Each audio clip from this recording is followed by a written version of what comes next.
What we got here, Jonathan? We got a Hot Wheels car. We got a real life Hot Wheels car. You can't really see it with the door open, but shut that door a little bit. Yeah. Do we want to?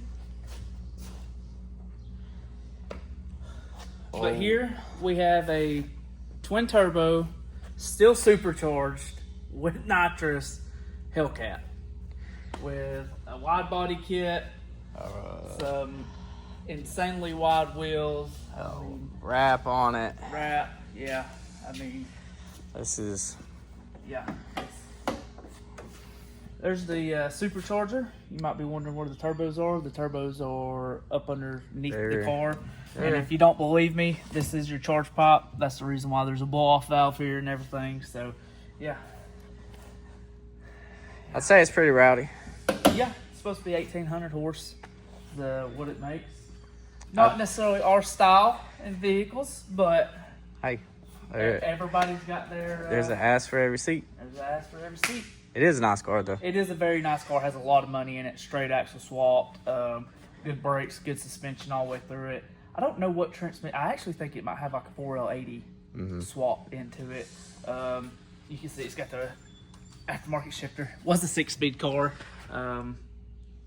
So yeah, It's been done well. it's been done well. Car come out of a shop down in Atlanta that we're doing the cage for. The guy, I think, from what, Michigan? Something Yeah, like I that. believe so. So another out-of-town car seems to be a common theme. Is this the newest hot rod we've had in here? Yeah, this is the newest car we've had in the shop so far, but you're probably wondering what we're doing. We're doing a 10-point cage inside of this thing, so it's going to be a little bit... Full interior. Yeah, full interior, 10-point. So back seat, factory front seats. Console, the console, whole dash. 9 yards is going back in there. Carpet. So, yeah, Monday I had the front and rear windows pulled out. That way we could run our A-pillar bars, get the dash pulled back the way that we needed to. So it'll be similar to the Corvette we Yeah, just sent out. Yep, be similar to the Vet, but this one we're going to vlog a little bit more as we go along. So, yeah, Derek got the interior pulled out on it whenever it showed up, got the windows pulled out. So now we are starting to do all the measuring for our main hoop. We're kind of going to show you how we do that. It's very old school. I'm very old school in the way I do things and my methods. So they work, but we'll kind of get into that and show you what we got going on. Using a little cardboard tech. Yeah. So usually whenever we start out, and we always keep the notes to all this stuff, that way if we have another one, we can just go right ahead and knock out another one. Got a good baseline to start with. Baseline to start with. But basically what we do is we figure out kind of the location that we want the main hoop, and then we measure a center line in the car. That's what Derek did here. Put a piece of tape up here, got us a center line. Then from there, we have a bunch of different bends that we keep in the shop that has the orientation of where it chucks up into our bender and then what it's been pulled to. So we have several of these laying around. If we don't have something that's close, just like we didn't, Derek will go bend. We always keep scrap metal. Then we went and bent us a bend. So basically all we did, roughly around a 60-degree bend is what we needed. So we kind of hold this up here to where we need it and like it. And then, like I said, this has a mark on it to where it chucks up into the die. So then from there, we'll hold this here. And obviously, as you can see, it fits good through here, but it does need a little bit more bend on it. So instead of doing a 60-degree bend, we're going to do a 65 here, which Derek notates all that down as we're doing this. But we get this up here where it's nice and tight where we want it. Then we'll take a measurement from our center line to the start of our bend here. And then that gives us our orientation of where our bend starts for the first bend on the top side. And then once we get that where we want it, I'll hold this here, get another bend, kind of see where it needs to fall in here to be able to hit onto the ground, which it was what, like a 30?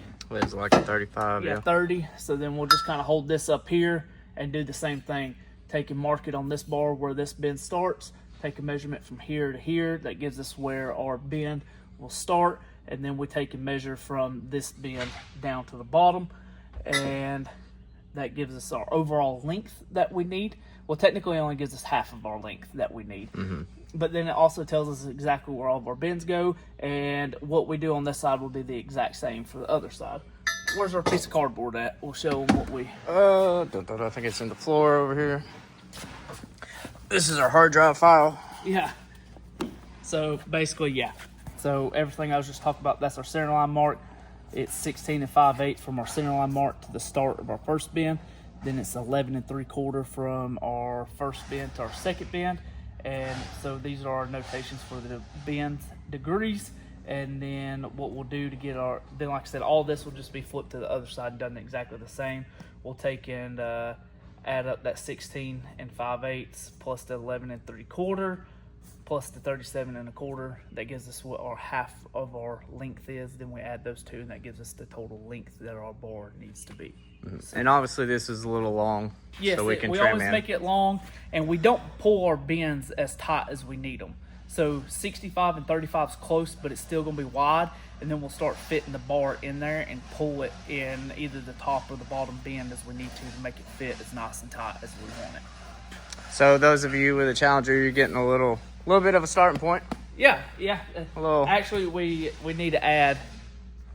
Well, can't give it all to them. Yeah, can't give it all to them, but there's your rough measurement. yeah, there's your rough measurement. It's going to be probably about 8 inches too short though. But yeah, that's the start on this thing, and we're going to vlog this, so we'll catch you whenever we start bending some bars. All right, let's do a little check-in on the Hellcat here.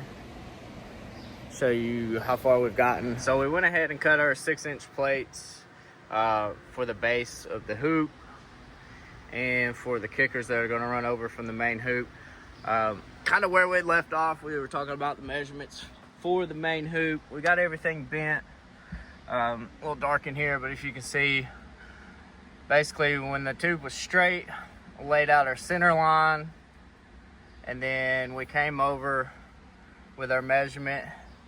We've got a mark here, that was the mark for our first bend line, and then we've got another mark here, and that was for our second bend line, and then our overall length, and all that adds up to your initial measurement. When I'm laying these marks out, I'll mark one side, and just for a little note of reference, I'll write the degrees that I'm going to pull this bend to. I'll write it on here on this side. Get to here for the second one, I'll go ahead and write the degrees on that as well, and then what I'll do is I'll rotate this tube 180 degrees, and on this side, since it's mirrored and you're going to be pulling the opposite direction, I'll write it on the back side, which you can see here. I've got my degrees written there and over there in that corner. This one pulled pretty good. Bends are right on, not a lot of variation side to side. Every now and then you'll get a little twist. You know, you try to get everything zeroed in that bender. So we came in, cleared out. I didn't video it because it's kind of boring and just grunt work, but knocked out all the seam sealer that runs down through here. This like panel bonded mat they put in for sound dampening and stuff, I just notched out, cleaned all that up, got everything ready to weld. Same thing over here in the corners. Obviously that panel bond runs all the way up over in the corner. It can be a little bit of a pain in the ass to get out, but a little hammer, a little persuasion with a chisel, it comes out of there. A great thing for getting all that stuff out of there once you get the panel bond out, and then you're grinding all that, cleaning it up for welding. If you don't have a finger sander, we've got the little Milwaukee finger banger. That's worth its weight in gold for doing stuff like this, so pick you one up. And that's what I ground all, especially with that finger sander, like these cave areas in these corners where it rolls. You can just lay that thing in there and it'll get the top, the middle, and the bottom. You can just run it down through there. Those things come in quite useful. But we're about to get the hoop leveled in this car. It's pretty spot on where it's at. We're going to get our tilt front to back where we want it, and then we're going to get everything tacked in, and we're going to start working on, we'll go ahead and put a seatbelt bar in, get that probably just mocked up in there, maybe tack it in. We'll get our kickers ran from the tunnel over. They'll go in below our seatbelt bar, and then we're going to work on our down bars to the back. Earlier this morning, we were debating if we were going to pull the whole dash or not. I went ahead and pulled this trim piece that runs through here. Then you got 3 tweeters across the dash. I pulled those out. Looks like we have a little bit of room down in here, right in that area back in there, just kind of running in. The only thing in the way currently, other than this module, got to figure out what exactly it's for, if it can move, is the emergency brake pedal assembly. So we're considering moving that over, probably pull that brake pedal assembly out. It's not really needed with the transmission that's in the car now. Kind of the same deal over here on the passenger side. It's a little more clear all the way through. I can kind of get my hand down in there all the way through. There's some wiring and stuff that can probably be easily persuaded to come out down in this area, and then we're going to draw up down in here. We'll pull the rest of this carpet out, but we'll have a plate down in that area and we'll tie in, because this will be a continuous A-pillar bar. It's going to run through the dash up over into the hoop. But like I said, we're going to probably go ahead and do seatbelt bar kickers, back down bars, and then we'll scratch our heads and kind of figure out what we're going to do up here on the dash. Johnny, what are we doing?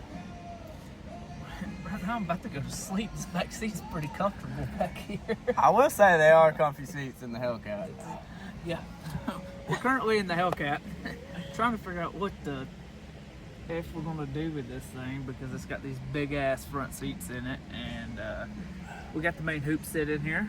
You can kind of see it's all level, but yeah, I mean, I'll show you what we're working with. Derek got the seat set in here, and now I am trying to figure out how we're gonna get the door bar or the seatbelt bar around this, because that's a pretty good bend right there. So that's what we're doing right now. All right. So right now Johnny's holding up some of our mock-up bends, kind of see what kind of radius we're going to pull, because that seatbelt bar is going to have to be set back around this Mamma Jamma seat. Yeah. Really want to make something like that work. Okay. You want to keep that hot? About where that seatbelt is? Or, so right there, you're about middle of the bar, the top pad. Yeah, just in case somebody tall ever gets in here, they'll be able to Yeah. sit. So right now I've got the seat all the way back on the track, and then it's got a little lean in it. No gangster lean or anything, but if you scoot it forward, you can recline a little bit further back. But there's only so much room we got. So yeah, Derek's back there in the back right now. He's testing out his claustrophobia that he has. He said that he would love to ride in the back of this car. As a grown adult, I would never ride in one of these anymore in the back as a passenger. Not enough control for me, and it's a little tight back here. I mean, it's all you got. Yeah. So you can see we got the passenger seat in. We don't have the driver's seat in, just so Derek can get in and out, but we do have the passenger seat in because, for one, it's a manual seat, so everything's manual. We don't have to plug it back in, plug the seat in to make it work and adjust it. But we have the seat adjusted as far back as it will go and have a pretty good bit of lean in it. So this is as far back and the seat will go. And then, as you can see, we've got our seatbelt bar in, and it's got a lot of bend in it. We usually don't do nowhere near this amount of bend. It's usually just a straight bar, but we're trying to make sure that this customer has plenty of room to put his seat where he needs to, and he's not scrunched up towards the front of this car, because it's honestly not got as much room in it, does it, Derek? Because we thought it would. Oh. But yeah, so this seat's as far back as it can go, and it's got a pretty good amount of lean back in it, so we made the seatbelt bar work around that. That way there's plenty of room for the customer and these seats, because these seats are big. But seatbelt still works, everything still works. What's our next step, Derek? I'm gonna pull that seat out, and then we're gonna work on some kickers running over from the hoop to the tunnel there. Yep, we got our 6-inch plates in on the tunnel, and these kickers are also not going to be the easiest thing in the world, because they're going to have to go, Yeah. you know, they really need to come somewhere right in here. They'll be right in this area coming over, so they're probably gonna have to bend back. So Yep. They're gonna have to have some bend in them to make them work. And honestly, they may not need to be bent, because I'm not sure exactly how tall the customer is, but we're just playing on the safe side and then putting these seats as far back as they can and building it around it like that. So, but yeah, this is where things get really time consuming and what makes doing these full-blown street cars really hard. Because like the Mustang that we just done a 10-point in before this one, all the bars are straight, super easy, super simple. Knock that thing out in what, 4 or 5 days, Yeah, something like that. These get really complicated, and the price is usually a good bit more on doing one like this. I still did this one too cheap. The prices, every time I do one, I'm like, man, why did I do this? But no, it's not terrible. But if you have a street car and you wonder why it's more expensive than having like a 10-point done in like a Fox body or something that's completely gutted, that's why. It's because we got to work around all the shit that's inside these things. But we'll catch you back once we get the kickers in. update time. So, bam, got our kickers in. I got those back seats lean forward right now. Starting to mess with that. Kickers in. Got a nice little bend back here. I think I pulled about 35 degrees in that. So what that allows is we're right against that back bench seat. And then if we come over here, you can see it wraps right around the corner of that seat. And that seat is pretty much where we left it for the hoop. It's kicked back. It's all the way back on the track.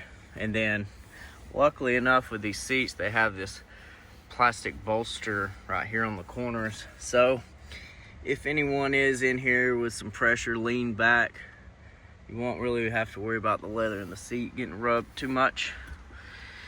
But those are in there looking good. Kind of matches the seatbelt bar up there. The radius and everything. Everything's nice and tight. You see with the door closed, majority of that hoop's kicked back, sucked in. And then right now, what I've done is come in here to the trunk, cleaned out some spots on the fender wells back here. So what we're going to do is we're going to put 1/8 inch plate here and over here on the passenger side, and then we're going to run crossbar that'll get it welded across here. That way our down bars can come in and tie into that crossbar, because they have all their electronics and everything are wired in here. Some nitrous stuff going on in this area, little tank here. So the less we have to undo and move, the better. So that's what we're going to do, run that crossbar. That'll keep us up off the floor, plates here. And then these down bars for the rear, I guess some people carry babies in their Hellcats, but there's 3 anchor points for car seats. We're going to remove these outer pieces right here. I've already pulled the little tab, the little flip up tab that's there. I've already pulled it out. So what we're going to do is our down bar is going to come and it's going to turn. We're actually going to use this hole that they already have. We're going to leave this around. Try to anyways, and then we're going to hole saw down through here. That way our down bar comes, turns, drops through right here. It'll be nice and clean, look fresh, and then like I was saying, it'll drop down, tie into that crossbar. So that's where we're at right now. Stick with us. All right, I had to cut the music off so we wouldn't get flagged, but got our crossbar in. I've got it tacked together on the plates. It's not all the way down in position. It fits nice and snug, so take a rubber mallet and we'll get it down in there. So right now, gonna pop this bad boy out. We're gonna go ahead and weld up each end on the plates, get it back in here, get it leveled up, and then we're going to MIG these plates in place and keep rocking and rolling.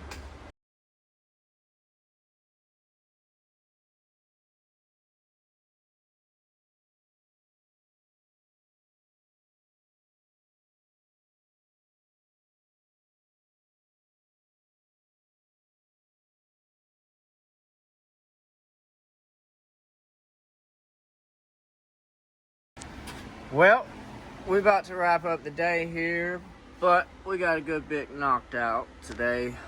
We got that bar back in here, fully welded out, nice and suspended. They have all this room for their electronics and everything they got going on. Like I said earlier, we didn't want to touch it, did we? No, I don't want to pull any of their electronics, any of their wiring, any of their plumbing.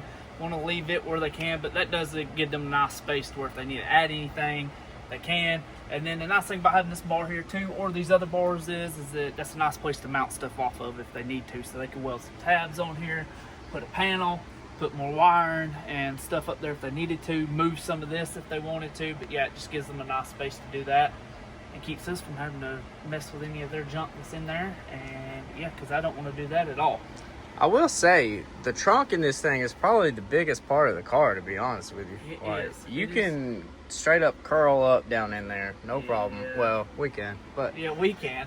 So yeah, Derek didn't get any videos of me crawled up in this thing welding, but I'm sure he'll have some tomorrow because we'll be doing some buddy welding tomorrow.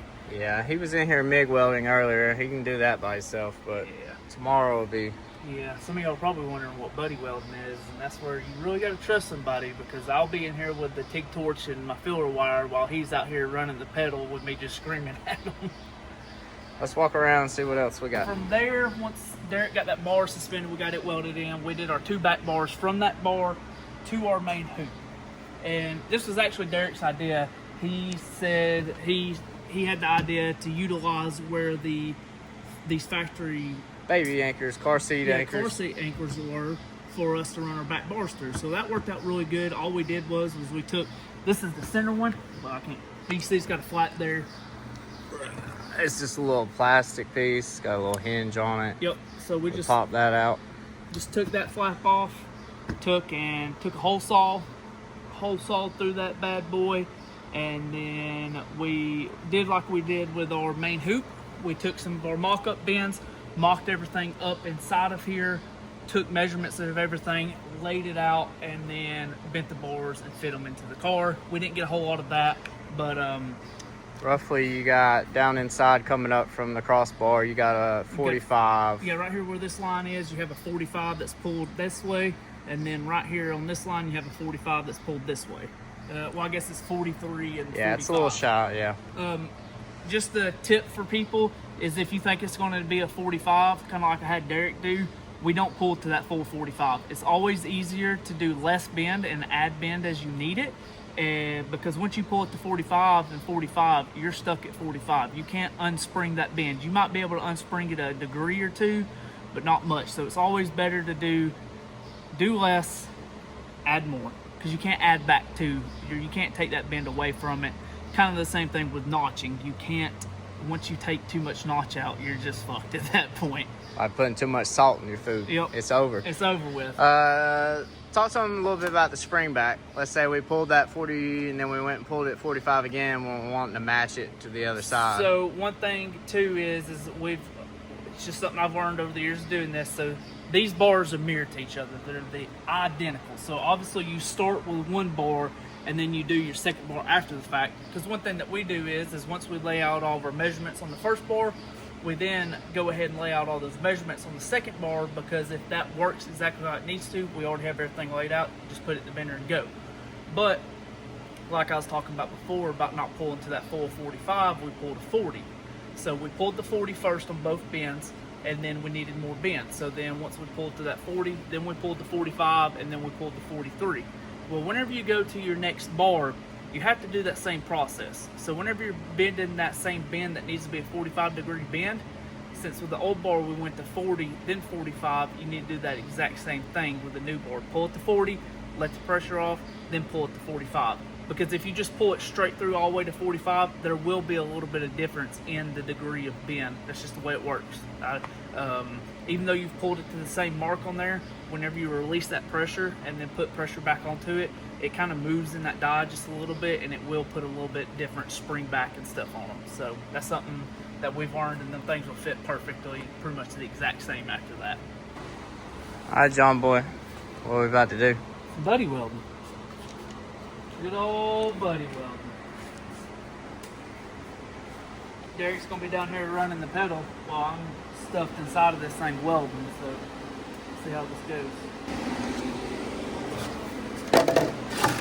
Don't slide. Short man milk crate over here. Yeah, don't slide. Yeah. I got you.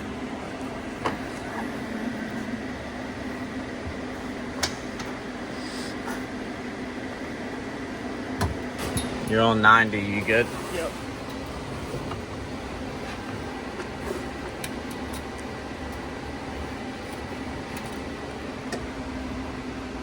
Alright.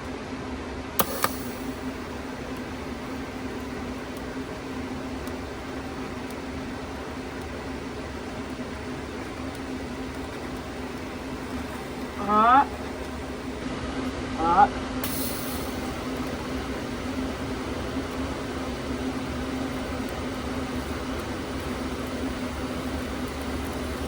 Alright.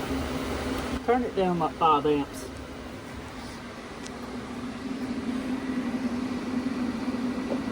You ready? Yeah. Go ahead.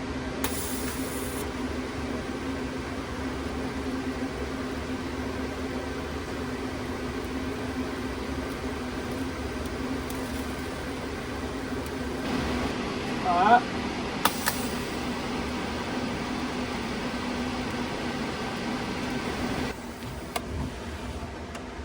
Alright.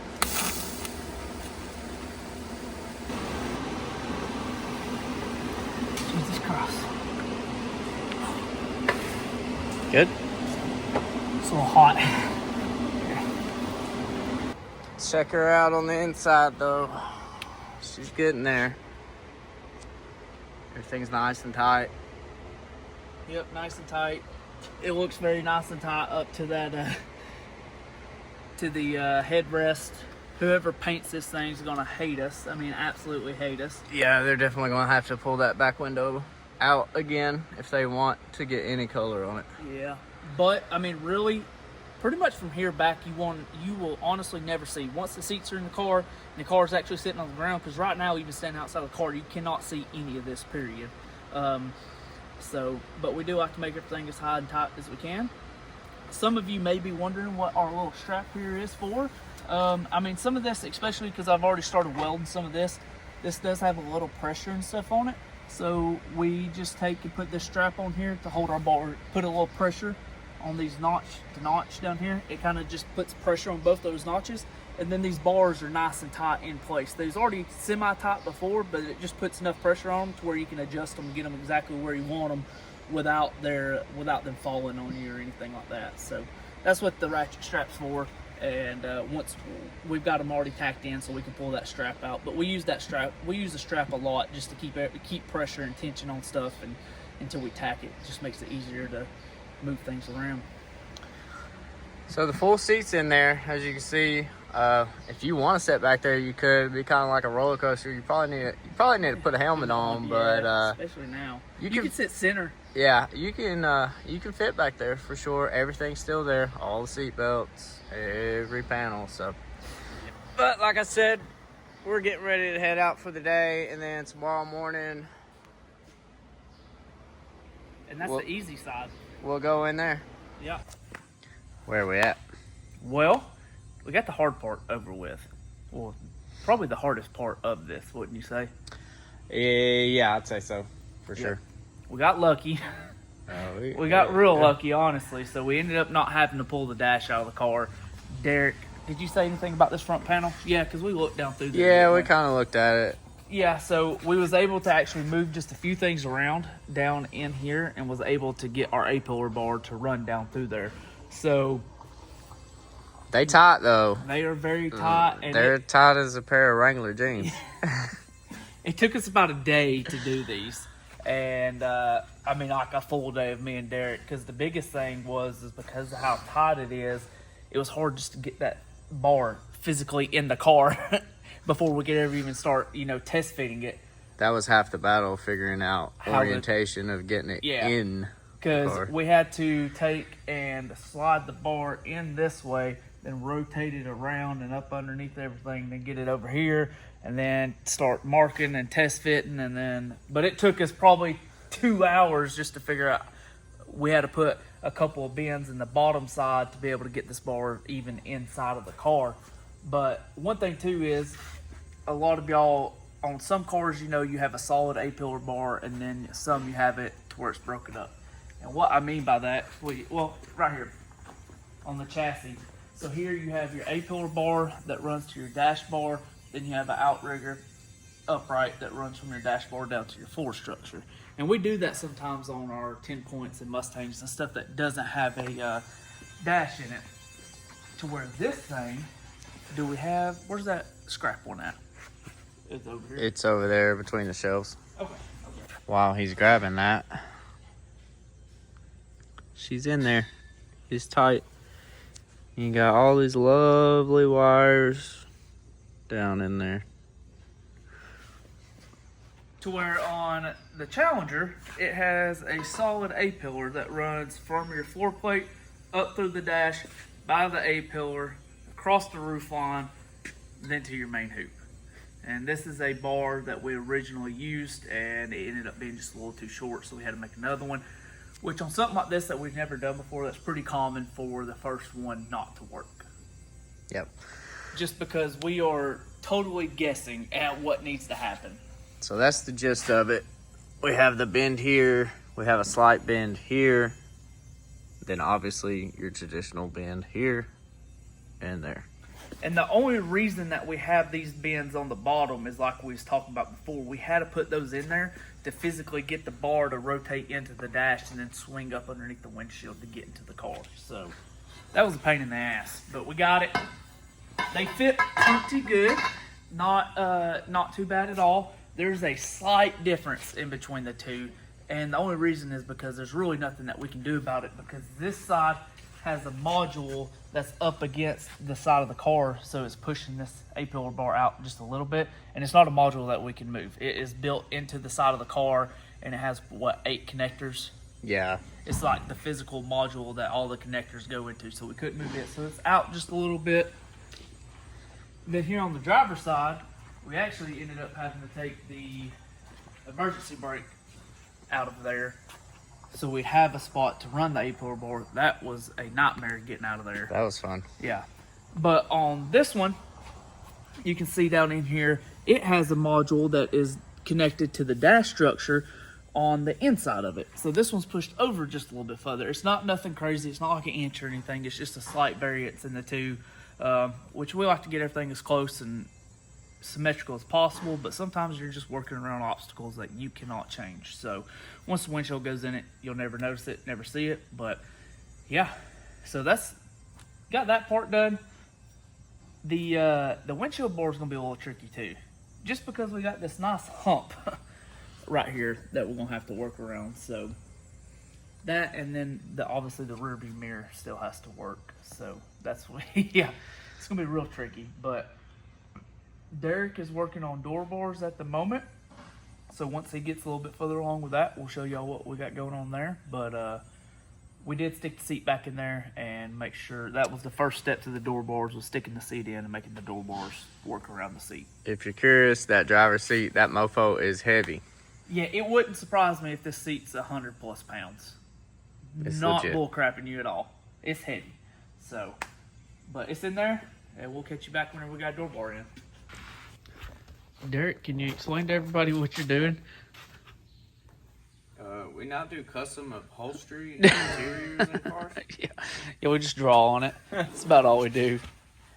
So what we've done is everything on the interior of the car is pretty much welded, finished welded. So we're going back in with the carpet, and then we'll go in with the seats. But this back section for the back floorboards behind the seats, that was one big piece that went all the way across the drive shaft tunnel and everything. So I've cut and split it down the center. That way I can come in and cut for this kicker. So you can see I got the driver's side in already. So like I said, we split it halfway underneath the glove box all the way back. It's got snaps across the top, so it'll hold itself in place.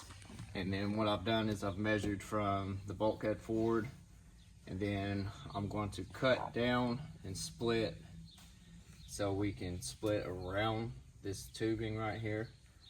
and then I'll work it in from here over, and then obviously I've got this mess right here where the wiring harness is, and then the main hoop, so I'll have to do some cutting here, kind of push everything around. Yeah. And then the same thing in the front. Luckily these obviously are 2 pieces, so I'll work this piece in, get everything for the seat up through there, and then work my way forward. But driver's side's done if you want to take a look at that. But yeah, you can kind of see how much of a mess this side looks like. But yeah, this is kind of what it starts out as. And then we'll walk over here to the driver's side. And then, boom, it looks like it's from the factory. So this side was a little tighter, the driver's side, because we do have the rocker bar in there. Yep. And then it had the dead pedal footrest up front, but yeah, it's pretty clean. Yeah, as you can see, you know, it kind of looks like all this was meant to go here. It fits pretty well, honestly. So yeah, that's what it looks like. That's what Derek's doing right now. And next time y'all see this thing will pretty much be completely done. We've got one last thing to do on the cage, and that is this window bar. You can see we have 2 window bars made. And this thing has been an absolute nightmare because it's got this weird hump in it right here. So it has to go around that, but it has to stay as tight up to the windshield as possible because this thing does not have much room in between the dash and the windshield. So we don't want to lose visibility. And then trying to keep it up high enough here to where the rearview mirror will still work. So we're going to do a little bit more test bending on one of these bars that's already junk, see what we can come up with, and hopefully get that done. But like I said, next time y'all see this, it'll all be done. Johnny, you want to wrap this thing up for me? Yeah, we're going to wrap this thing up real quick. They're sending a tow truck driver after it as we speak. This thing kicked our ass, to be honest with you. It wasn't the funnest thing in the world. It had its challenges. It definitely had its challenges. But, I mean, got the windows and stuff put back in there, and, I mean, it turned out pretty nice. You can't really see much of the cage standing outside of the car, really. So, overall, I'm happy with it. Pretty happy with the way everything turned out. I think Derek said where we had left off last time we was finishing up door bars. So he can kind of give you a glance in here real quick about how tight these door bars and stuff fit in here. So the biggest challenge with door bars most of the time is making them fit around the seat to where the seat will still adjust back and forth. But then also with this one, our next problem was, let me unlock this thing.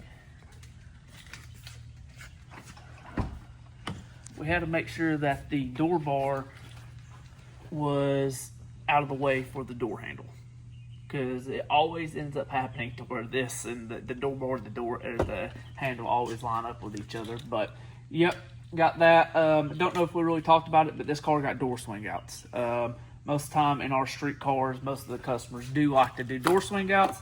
So instead of having to try to climb up and over this bar to get in and out, you just pull this pin right here, open that up, get in here, shut it back. Got a little rust on it. Close your pin, close your door, and you're good to go. So, yeah, but we got that.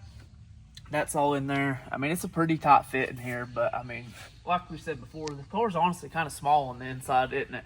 Yeah, it is. Yeah, it's not very big in here, but it fits pretty good.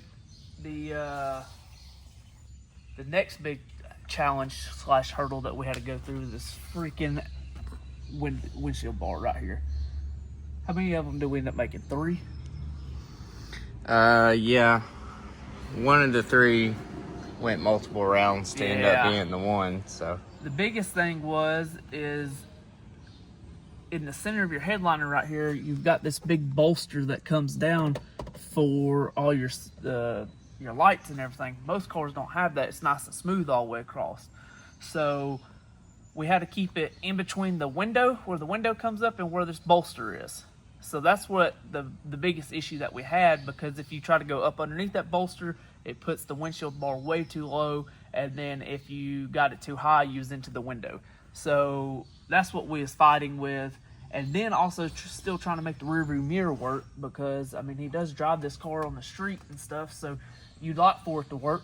Not saying that he can see much out with his plastic wings he's got on the rear window. But so we ended up getting the windshield board worked in pretty well where we liked it, and then we ended up having to make a custom mount for the rear view mirror. But all that worked. So, but all in all, it all turned out pretty well. Pretty happy with it. So it's tight. Don't know if I'd want to do another one. To be honest with you, if I did, it would be a lot more money. A lot more money. But Go ahead and raise that seat up, and we'll kind of just take oh yeah, take a final look at everything. All the carpet and everything's in. Technology. So yeah, you can see in here, Derek got all the carpet fit. It all looks good. I mean, it's got everything in it from factory. There's nothing that's not factory that's in this thing. It all fits nice and tight, fits good. So all in all, it was a pain in the ass, but we made it happen. That's the biggest thing. Probably need to put this thing on battery charger while we wait. But yeah. That's all wrapped up and welded. That was a pain in the ass to weld also. That was a big thing. But yeah. It was hard for you. It was pretty easy for me. Easy for him. But yeah, like I said, they are on their way to come get this thing. The few extra parts that we do have for it, we're going to throw in the trunk. And that's going to be a wrap for this thing. As always, thanks for watching. Leave a comment down below of what y'all want to see more of. We've seen several people say stuff about wanting to see more in-depth videos, so that's kind of what this is. So let us know if you like this or if you like the other style videos. But as always, thanks for watching, and we'll catch you in the next video.